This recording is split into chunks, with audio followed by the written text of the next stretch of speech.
भाई astral RAM की entity नारियल बलि दिया फिजिकल रेम की चीजें क्यों मांगती है? ओके। और क्या जब हम किसी देवी के नाम जाप करते तो क्या हम किसी ट्रैप में या बाद में हमें उनके लिए काम?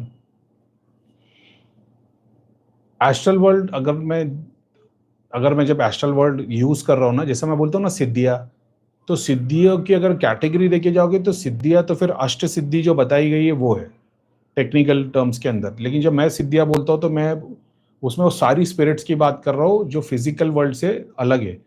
उसमें देवी देवता भी आ गए जो लाइट से बने, उसमें वो देवी देवता भी आ गए जो अग्नि से बने, वायु से बने, जल से बने, आकाश तत्व है। सेम चीज असुर, समझ रहे हो? तो एंजल्स भी आ गए, एलिमेंटल स्पिरिट्स आ गई, पांचों एलिमेंट की, नेचर की स्पिरिट्स आ गई, और क्या बोलेंगे, एक तो हमारे भगवान वाले देवी देवता, और एक ऐसे बहुत सारे देवी देवता जिसका मेंशन नहीं। एग्जाम्पल जो तुम्हारे को शरीर के अंदर है करोड़ों देवी देवता, पेड़ के अंदर है जो पेड़ को बड़ा कर रहे हैं वगैरह वगैरह टाइप के। तो उसमें से बहुत सारे, जैसे अगर हिंदू धर्म के हिसाब से बताऊं मैं, एक देवता हो गए, एक दानव हो गए, ठीक है। फिर पांचों तत्वों के स्पिरिट्स है। तो मैं जब सिद्धियां बोल रहा हूँ तो मैं इन सबको इंक्लूड कर देता हूँ, देवी देवता, स्पिरिट, एस्ट्रल बीइंग्स, और वहाँ के एनिमल्स, वहाँ की शक्तियाँ, ये दागा ताबीज यंत्र, एस्ट्रल वाले। तो जब मैं वर्ड एस्ट्रल यूज कर रहा होता हूँ तो सारी कैटेगरी में आ गया। अब इसमें से बहुत सारे डेटीज ऐसे हैं जो आग पे जीते, पानी पे जीते, तुम्हारी एनर्जी पे जीते। जैसे सूरज की एनर्जी से हम एनर्जी कंज्यूम करते, दिखते तो नहीं है फिजिकल, उस तरीके से कोई प्राण शक्ति पे जीते, कोई तुम्हारे जाप से जीते। ऐसे बहुत सारे अलग अलग अलग अलग डेटीज है। तो अगर आप सिर्फ इतना ये चीज के बारे में सोचोगे कि एस्ट्रल रेम की एंटिटी नारियल बलि दिया या हवन से कैसे एनर्जी रहती है, तो फिर आंसर नहीं मिलेगा। वो एस्ट्रल में फिर एस्ट्रल, सप्टल, वो सब कैटेगरी आ गई, ठीक है। उसके बाद बहुत सारी एनर्जी है जो सिर्फ हवन पे चलती है, देवी देवता वाली। जो भूत प्रेत वगैरह है उन लोग हवन पे नहीं चलते, उनकी वो तो जहां हवन होता रहेगा वो वहां से भाग जाएंगे, समझ रहे हो? अब वो जिसके अंडर चल रहे, एग्जाम्पल लो, तुम किसी गांव के मंदिर चले गए, आपने करीम भाई ने तो बताया हवन करने से भूत प्रेत भाग जाते, तो इस मंदिर में हवन चालू करो, सब इधर ही तकलीफ देते, ठीक है। तो तुम जैसे हवन करना चलोगे प्रेत वहां से भाग जाएंगे। लेकिन वो सारे प्रेत जिसके अंडर काम करते जो शक्ति के, तो वो तो देवी देवता है।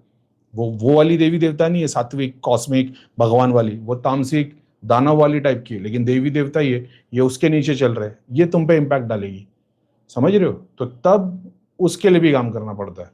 तो उसके लिए काम करने के लिए क्या डिपेंड करता है क्या सिचुएशन है, अलग अलग सिनारियों में। तो कोई हवन करेगा, कोई अभी वहां पे मान लो किसी लेडी का साथ गलत काम हुआ था, उसने जान दे दी, उसका मर्डर हो गया था।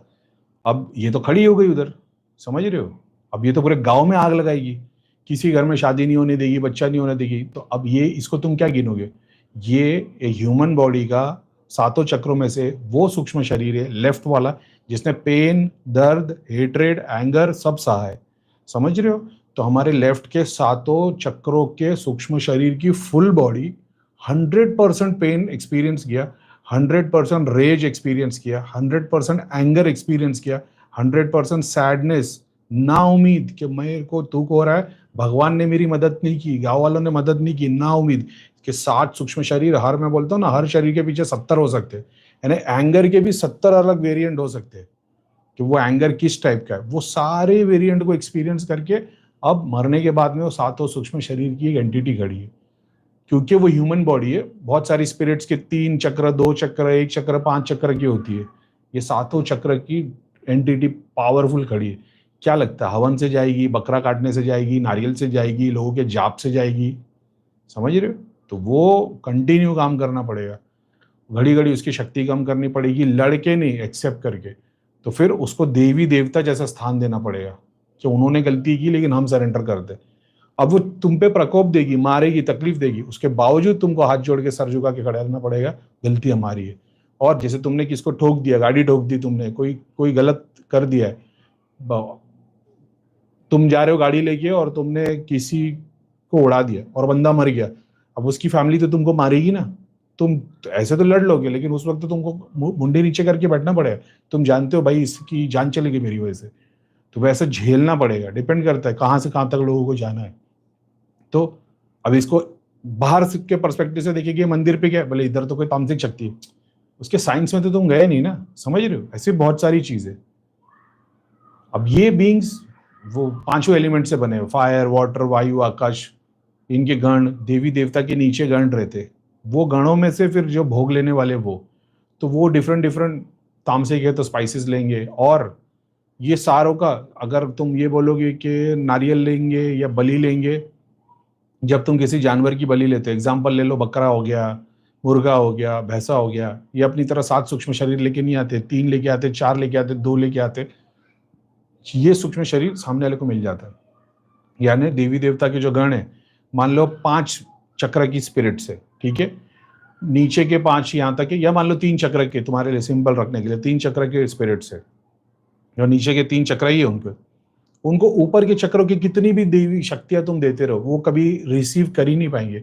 उनको यही चीज चलती है, समझ रहे हो? मूलाधार, स्वादिष्ठान, मणिपुर, तुम्हारी फोर्स, सिक्योरिटी, जहां पे तुम बैठे हो स्थान, प्रोटेक्शन, तो उस डेटी से एसोसिएटेड डिजायर, जो उन लोग तन का, मन का, धन का भोग लेंगे, डिजायर जो भी उनका होगा, चाहे वो स्थान लेंगे, भोग लेंगे, तुम्हारा शरीर लेंगे, या जो भी रीजन हो सकता है वो, और मणिपुर, ताकि वो एक्वायर कर सके पावर को। समझ रहे हो? जितने भी देवी देवता के नीचे के गण है, तो इनको कौन सी स्पिरिट भेजोगे? आज्ञा चक्र और सहस्रा और हार्ट चक्र की भेजोगे, जाएगा ही नहीं। तो इनको वो जाएगी जो जीते जी खुद 3 चक्र से जी रहे थे, जैसे जानवर, मूलाधार, स्वादिष्ठान, मणिपुर, तो जितने भी डोमेस्टिक और वाइल्ड एनिमल है वो 3 ही चक्र से एसोसिएट, इनकी बलि से वही 3 चक्र के सूक्ष्म शरीर। तो जैसे तुमने गाय को काट दिया, भैंस को काट दिया, बकरे को काट दिया, उसने सेम चीज एक्सपीरियंस की, पेन, फियर, एंगर, तो राइट वाली 3 बॉडी गई नहीं, वो तो जाप ध्यान वाली बहे नहीं, वो लेफ्ट वाली जाएगी, वही 3 फिर उसके शरीर को जोड़ेगी। ऐसे हजारों भैंस, गाय, मुर्गे की बलि देने से वही लेफ्ट के सारे सूक्ष्म शरीर उस बॉडी को, एक बॉडी को जोड़ते चले जाएंगे, जो इसका साइंस जानता है, और वो पावरफुल होता चले जाएगा। समझ रहे हो? ये भोग देने वाला प्रोसेस। तो यहाँ पे खून नहीं जा रहा, गुर्दा कलेजी नहीं जा रही, जब आप नारियल चढ़ा रहे तो फिजिकल नहीं जा रहा, वो उनका वो सूक्ष्म शरीर जा रहा है। तो इसीलिए साउथ में या तामसिक देवी देवता में जब बलि चढ़ाई जाती है, तो बलि चढ़ाई में यही सूक्ष्म शरीर जा रहे होते।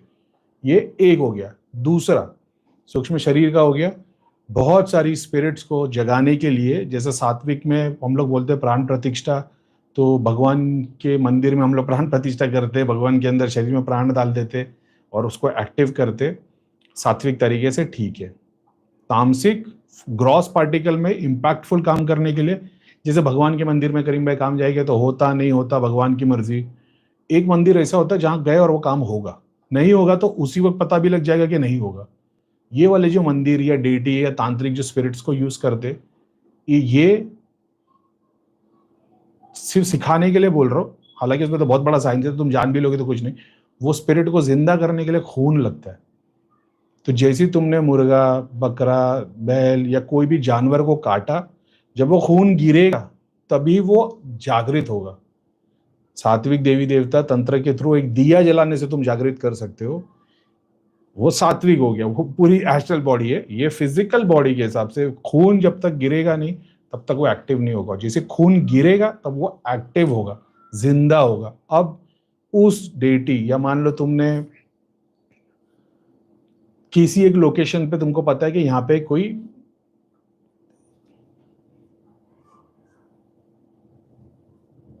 मैं बता तो दूं, लेकिन फिर लोग कल को गलत काम नहीं करे, लेकिन रुक जाओ, मेरे को थोड़ा सोचने दो इसको कैसे मैं तरीके से समझा पाऊं।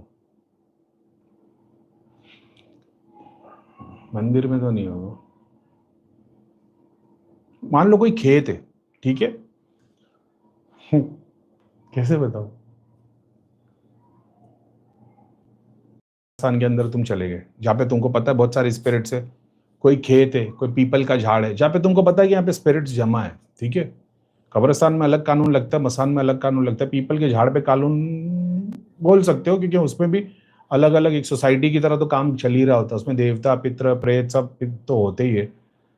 सिंपल रखते, ज्यादा कॉम्प्लिकेटेड नहीं। लेकिन मान लो तो एक खेत है या कब्रिस्तान है, तुमको पता है यहाँ से तुमको एनर्जी लेके आनी है, तो तुम ऑफरिंग्स दे के ला सकते हो, ठीक है। ऑफरिंग्स के अंदर जैसे फल हो गए जिसमें फ्रूट में जूस है, समझ रहे हो, एक ड्राई फ्रूट, स्पाइसेस, समझ रहे हो, सर्टन टाइप की चीज, क्या तुमको पता है कि इसको यही पसंद था, ये डेटी है। एग्जाम्पल ले लो, कब्रिस्तान में भी कुछ कुछ मेजर रहे, कोई पीर की दरगाह मज़ार है, तो उसको तो एक चिकन तंदूरी चढ़ाओगे तो वो नहीं चलेगा, तो उसको कोई स्पेसिफिक चीज थी, जब वो ऑफर करते तो वो स्पिरिट तुम्हारी मदद करती है। सेम अप्लाई टू मंदिर ऑल्सो। एक ऐसा होता है जहाँ पे तुमको पता है कि भाई यहाँ पे एक मर्डरर की कब्र है, यहाँ पे को गाड़ा गया था, इसने 5 मर्डर किए थे, 6 और गलत काम वगैरह वगैरह। इसको एक दिए से तुम जागृत कर सकते हो, लेकिन वो दिए से जो तुम जागृत करने को जाओगे ना, पहली बात तो तुमको चमाट मार देगा, तुम्हारा काम खराब कर देगा कि तुम वो लेफ्ट की पूरी पूरी बॉडी राइट की है ही नहीं जिसको तुम दिए से जगा रहे हो, तो इसको वो लगेगा, तो तुमको लेके आना पड़ेगा अंडा, समझ रहे हो, मुर्गी, तामसिक चीज, तामसिक गुरु की सिद्धियां शक्तियां जो इसको जागृत करे, और जागृत करने के बाद में फिर वो खून, जब तक खून जमीन पे गिरेगा नहीं तब तक वो एक्टिव नहीं हुआ, और जैसे ही फिर वो एक्टिव हुआ फिर तुम्हारा प्रोसेस चालू होता है कि तुम उसको कहाँ तक तुम उसको लेके जाने वाले हो। तो तुम देवता स्वरूप जाने वाले हो तो तुम उसको फूल चढ़ाओगे, उसको अगर तुम एक स्पेसिफिक रीजन से लेके आ रहे हो, कोई संकल्प पूरा करना है, तुम उसको माला ऑफर करोगे, आसन ऑफर करोगे, समझ रहे हो। वो सारी चीज ऑफरिंग करने के बाद वो सारी चीजों से जुड़ जाएगा। उसके बाद डिपेंड करता है तुम्हारी साधना क्या है, संकल्प क्या है, किस चीज के लिए उसको यूज कर रहे हो तुम, वो कहाँ से कहाँ तक तुम्हारे साथ रहने वाला है, उसमें गुरु का गाइडेंस, गुरु की प्रोटेक्शन है तक कोई बीच में ना ले, साधना पूरी ना कराए, तुम्हारे घर में आने का तुम्हारी माँ बहन पे ना लग जाए, वो सारा चीज इम्पैक्ट करने के बाद अब तुमने उसको सारी ऑफरिंग देके हो गया ना, ये किसी सात्विक देवी देवता से बहुत ज्यादा पावरफुल, फिजिकल वर्ल्ड में फास्ट काम करने में ये ज्यादा काम हो जाएगा, एस्ट्रल वर्ल्ड में लॉन्ग टाइम में परमानेंट सॉल्यूशन में सात्विक देवी देवता, लेकिन इम्पैक्टफुल काम करने में, यानी इस पे ये यूज करके तुमने किसी पे मारन क्रिया की और यहाँ पे सात्विक देवी देवता की हेल्प लेते लो, रिजल्ट आ जाएगा, समझ रहे हो। तो और फिर उसके बाद में फिर वो डिपेंड करता है कि जब वो अब ये जागृत हो गया, ये वो डेटी बन गया, अब इसके नीचे आएंगे भूत प्रेत चलती फिरती शक्तियां जो उठाई जाएगी, लिए जाएगी, लेकिन मेन वर्शिप इसकी होगी। तो आप बोलोगे कि भाई इसके लिए हवन, वो हवन तो वो राइट साइड की बॉडी के लिए, एक्चुअल में तो हवन दोनों के लिए लगता है, डिपेंड करता है हवन किस चीज का, ऐसा है। तो तामसिक चीजों का भी हवन होगा, सात्विक का भी होगा, ऐसा है। तो डिपेंड करता है तुम कौन सी स्पिरिट, कौन सी शक्ति को जगा रहे हो, मेन वही है, राइट बॉडी लेफ्ट बॉडी, ऐसा है। तो ये एक, जब तुम ऑफरिंग देते हो तो ये तो सूक्ष्म शरीर का मैंने ज्ञान दे दिया ना कि सूक्ष्म शरीर जा रहा है हर चीज का। अब दूसरा ये हो गया कि जब तुम एग्जाम्पल के तौर पे जो हमारे 5 सेंसेस है, क्या बोलते हैं, विजन, टेस्ट, स्मेल और क्या है, टच, ठीक है। तो कॉन्शियसनेस में उन लोगों की जो सुपर कॉन्शियसनेस में नहीं है, अपनी कॉन्शियसनेस के हिसाब से 5 इंद्रिया, किसी की 4 है किसी की 3 है, उनको वो चीज ऑफर की जाती है।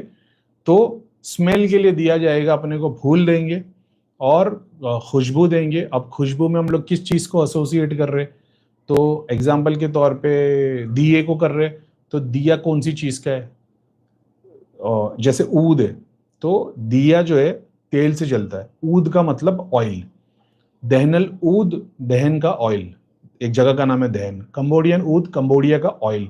तो एगरवुड की ट्री है उसका ऑयल, कैम्फोर का ऑयल। तो ये सारी चीज फूल से, ब्रांच से, फ्रूट से, स्टेम से, रूट से, उनको प्रोसेस के थ्रू ऑयल निकाला जाता है। इसको डेटीज को देंगे, वही फिजिकल ऑयल जला के जो एनर्जी निकली एस्ट्रल, वो उस डेटी को जाएगी। सेम चीज स्मेल की तरह। तो जैसा हमको खाना चाहिए ताकत के लिए, पेड़ को भी खाना चाहिए, लेकिन पेड़ का खाना धूप के थ्रू मिलता है, उससे उसको एनर्जी मिल जाती है, पानी के थ्रू मिलता है। सेम चीज जैसे तुम दिया जलाते हो तो उन लोगों को खुराक मिलती है, समझ रहे हो। तो जैसे हमको फिजिकली खाना पड़ता है, खाना अलग, स्मेल अलग, टेस्ट अलग, विजन अलग, 5 सेंसेस है, जो 3 सेंसेस वाले उनका 3 में पेट भर जाता है। यहाँ पे दिया फिजिकल चीज, वैसे ही फूड की ऑफरिंग, जो जूसी फ्रूट्स होते हैं उनकी ऑफरिंग, वो उनको क्या बोलते हैं, एस्ट्रल में एनर्जी देता है। सेम चीज स्पाइसेस, ड्राई फ्रूट्स, उस तरीके से उनको एनर्जी देते। डिपेंडिंग ऑन द डेटी या जो भी स्पिरिट को तुम यूज कर रहे हो, कौन से सूक्ष्म शरीर है, उस पर कहाँ इम्पैक्ट देना, उसके अकॉर्डिंग उसकी ऑफरिंग्स दी जाती है। बहुत सारी डेटी सिंगल चक्र वाले या सिंगल डायमेंशन वाले सिंगल पर्पज पे काम करते, उनके लिए बहुत स्पेसिफिक चीज है कि भाई ये यही लेंगे, यही करेंगे। ऐसे बड़े बड़े देवी देवता बहुत सारे ऊंचे ऊंचे, वो हमारी तरह 7 चक्र नहीं, 14 चक्र वाले, 13 चक्र वाले, 15, ये इतने भी चक्र होते, जिसको मैं बोलता हूँ ना सुपर कॉन्शियसनेस। से शिव है तो एग्जाम्पल, तुम तुम्हारी 7 बॉडी से हो, जब तुम शिव से जुड़ोगे तो वो सुपर कॉन्शियसनेस पे, तो वो तो तुम्हारे ऊपर जहां पे तुम्हारा सहस्रा, वहां से उसका मूलाधार शुरू होता है, अपर डायमेंशन पे 7 चक्रों की बॉडी है। जैसे शिव से महाशिव बनेगा तो ये तो 7 चक्र है ही नहीं, ये तो पूरे 108 चक्र हो जाएंगे।